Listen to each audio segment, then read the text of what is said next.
오늘은 조정 강도가 좀 세지고 있고, 이제 동영상 촬영한 지 얼마 안 됐는데, 음, 발 빠르게 뭔가 단타를 하려고 하는 분들이 있다면, 곧 어떤 반등 시그널이 있을 것 같기도 해서, 일단 간단하게만 전체적인 흐름을 볼게요. 일단 오늘, 지금 현재 아직 장이 한 20분 정도 남았는데, 나스닥은 4%나 폭락했습니다. S&P 500 지수는 2.699고, 상황 계속 봐야 되고, 급격하게 보시면 이제 급격하게 폭락했다가 반등하면서 지금 움직이고 있는데, 예전에도 한번 그 가상화폐에 대해서 말씀드린 적이 있는데, 주가가 폭락할 때 가상화폐가 견딘 적이 없었다고 말씀드렸죠. 그 가상화폐도 역시 동반해서 붕괴되고 있습니다. 트럼프가 이걸 떠받치려고 애를 쓰고 있긴 한데, 그게 잘 안 될 거라고 저는 생각하고 있습니다. 주가가 동반해서 움직일 거라고 생각을 하고 있거든요. 주식하고.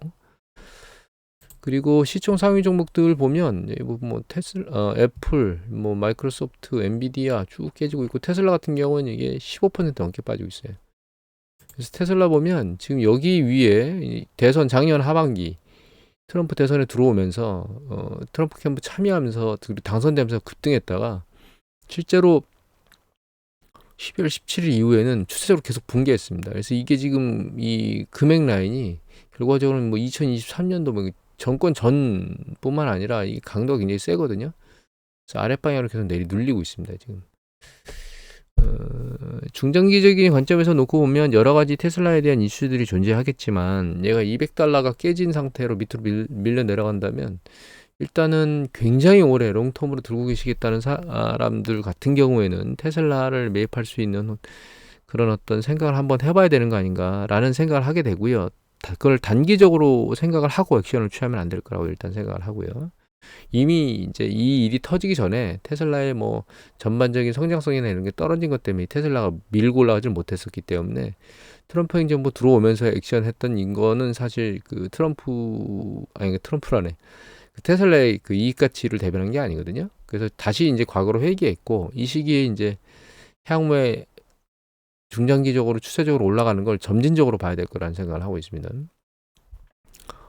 그리고 엔비디아 같은 경우에도 보시면 지금 현재 가격은 언제까지로 내려갔냐면 2024년도 5월달 때 가격까지 밑으로 내려갔거든요. 그리고 직전에 이제 여기 바닥을 형성했던 거에 거의 근접한 상황이기 때문에, 이게 추세가 전반적으로 전환된다면, 주식 추세가, 그러면 이거는 이제 이 저점을 깨고 추세적으로 더 밀려 내려가겠죠. 하지만 이게 단기 변동성으로 그냥 끝난다면 아랫방향을 치고 다시 한번 반등하는 시도를 아마 하게 될 겁니다. 그래서 얘 역시 상당폭 내려왔는데, 이제 우려가 되는 건 여기 계속 고점을 못 뚫고 올라갔잖아요. 그 고점이 조금 낮아지는 것 같거든요. 실적 발표가 난 뒤에도 이런 현상을 보이는 거 보면, 그러니까 실적 발표가 나쁘게 나오지도 않았는데도 현상을 지금 이렇게 보이고 있으니까. 그래서 엔비디아 같은 경우에는 모멘텀을 받고 얘가 상당히 많이 올라왔었기 때문에 얘 같은 경우는 조심해야 될 거라고 생각하고 있습니다. 이게 모멘텀이 깨지면서 추세적으로 그냥 스물스물 흘러내려가는 그런 패턴을 볼 수도 있는 가능성이 있기 때문에, 엔비디아 같은 경우는 중장기적으로 들고 있는다 하더라도, 이 테슬라 보시면 한번 위에서 잘못 잡았다가 굉장히 오랜 기간 동안 애를 먹었잖아요. 이 언저리 위에서 잡았다면 이 굉장히 오랜 기간 애를 먹은 거거든요. 이게 이제 모멘텀이 깨진 거죠, 이 시점에. 실제로 2021년도 11월 달에 정점이었는데, 그 뒤에도 이제 이렇게 머리를 뚫다가 못 뚫었잖아요. 최종적으로 여기 올라왔을 때가 2022년 4월인데, 실제로는 이게 이 트럼프 행정부 쪽으로 안 들어갔다면 이거 아직도 안 깨진 그러니까 도달하지 못한 상황으로 움직이고 있다는 뜻이거든요. 그래서 테슬라는 상당히 많이 내려왔기 때문에 중장기 보유의 관점으로 좀 매수를 하더라도 중간에 올라가면 이익을 낼 수 있는 가능성이 좀 열려 있지만, 어떤 이슈가 생길지 모르니까 엔비디아 같은 경우는 이제 고점을 친 건지도 모르거든요, 얘가. 아예 추세적으로 모멘텀의 고점. 이 부분은 매입할 때 중장기적인 포커스를 두는 것도 뭐 100% 위험하다 이렇게 생각할 수는 없지만, 그럼에도 불구하고 좀 조심스러워야 될 것 같다. 단기적으로 움직여야 되는 게 맞는 거 아닌가, 이런 생각을 하게 됩니다. 그리고 오늘 장 보면 이 장 스타트점에 시작해서 5,700으로 급락해서 시작했거든요. S&P 500 지수가. 그리고 추세적으로 계속 내려가다가 이 새벽 한 어, 저희 새벽이 2시간 전인가? 4시 전후 정도 될 것 같아요. 그때 이제 반등하면서 지금 강력하게 지금 거래량이 들어오고 있는데, 가격은 못 올리고 있습니다. 지금 현재 떨어지는 것만 커버하고 있는 상태예요. 그래서 지금 차트를 보면 이게 여기 잘 보시면 잘 안 보이실 건데 이 노란 게 20일이고요. 여기 있는 약간 파란색, 예, 파란색이 이게 50일이거든요. 요게 100일입니다. 그다음에 요게 이제 200일 이평선인데 여기 보시면 일봉이 100일 이평선을 강렬히 뚫고 200일 이평선도 뚫었거든요. 그리고 요 시기 이렇게 뚫었을 요 시기에는 실제로 200일 이평선을 뚫었을 때는 여기 아직까지는 이 위에 있는 20일과 50일이 100일까지 뚫지는 않은 상황이었어요. 그럼에도 불구하고 하락 강도가 세니까 반등했을 때 100일을 못 뚫고 다시 밀려와서 저점이 깨지고 밑으로 내려온 상태에서 들렸는데 이것도 역시 강렬한 그 상승 강도 없이 밑으로 다시 한번 쭉 밀렸거든요. 지금 보시면 어떻게 되어 있냐면 자 여기 보면 일단 여기서 100일을 강렬하게 뚫고 내려왔죠. 그래서 200일도 뚫었습니다. 그러니까 여기서 다 뚫고 200일도 뚫은 거예요. 그러면 얘가 1.5면 내려왔기 때문에 반등할 강도가 지금 생겼다고 봐야 됩니다. 이미 지난번 동영상에서 이제 반등할 시기가 언제 반등인지 사실 모르는 거예요, 지금. 이게 강렬하게 밑으로 내려왔기 때문에. 그럼 이게 반등해서 내려왔어서 여기서 기술적 반등을 할 때 이 기술적 반등이 이런 형태, 이렇게 강렬하게 이 주요 이동평균선을 뚫고 못 올라가면 그러면 다시 이렇게 출렁이는 현상을 보이게 될 거라는 겁니다.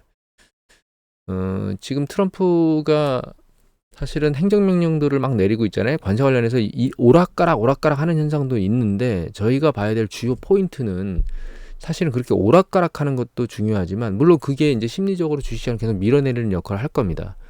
그럼에도 불구하고 우리가 중요하게 생각해야 될 거는 고용 지표들이 불안정하게 나오고 있다는 점 하고요.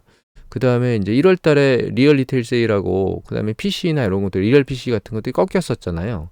이제 그런 부분들이 불안전하게 움직이고 그 다음에 이제 그런 요건들 그거 이외에 뭐 가장 중요한 거는 사실 그 수입 부분이 뭐 급등하면서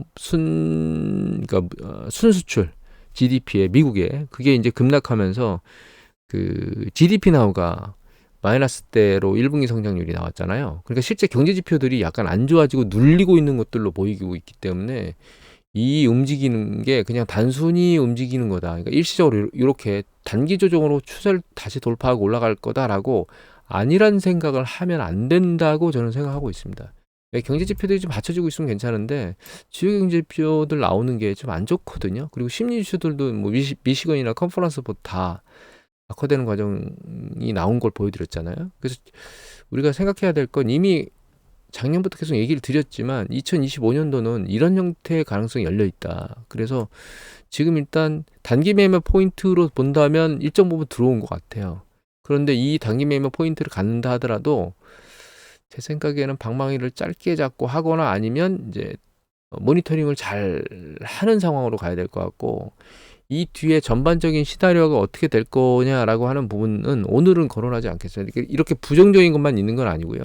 전체적인 시나리오에서 긍정적인 부분도 없지 않아 있어요. 그러면 이제 그 긍정적인 부분이라고 하는 건 조정받고 반등한 뒤에 여기서 옆으로 흐르지만 추세적으로는 이렇게 여기까지는 밀리지 않고 이 정도 언저리에서 왔다 갔다 하다가 추세적으로 다시 이렇게 올라가는 사이클이 일정 부분 그런 긍정적인 시나리오도 있습니다. 전개가 되면 그 부분은 이제 다음번에 요번 주말쯤 말씀을 드리거나 그렇게 하고 지금은 단기 매매 액션이라는 걸 하실 분이라면 이 정도라면 한번 점진적으로 매수를 진행했다가 반등하면 그때 매도하는 생각을 해볼 수도 있겠다라고 하는 초입에 들어왔기 때문에 그렇습니다. 지금 주가 조정 강도가 아직 오늘 장이 끝나진 않았지만 보면은 일단 이 직전 하락 고점 대비해서 보면 지금 10% 8.72% 내려갔거든. 지금 현재 5,614로 놓고 보면 그리고 반등하면 한 9% 정확한 타이밍에 이제 고점까지 육박하게 되면 한 9% 정도 주식을 먹을 수 있다는 뜻인데 이 정도면 뭐 물론 우리가 주식시장이 이렇게 올라갈 때 많게는 단기적으로 한 20%씩 조정받는 경우가 있습니다. 그게 항상 일어날 수 있거든요. 그러니까 이게 절반 정도밖에 안 들어왔을 수도 있어요.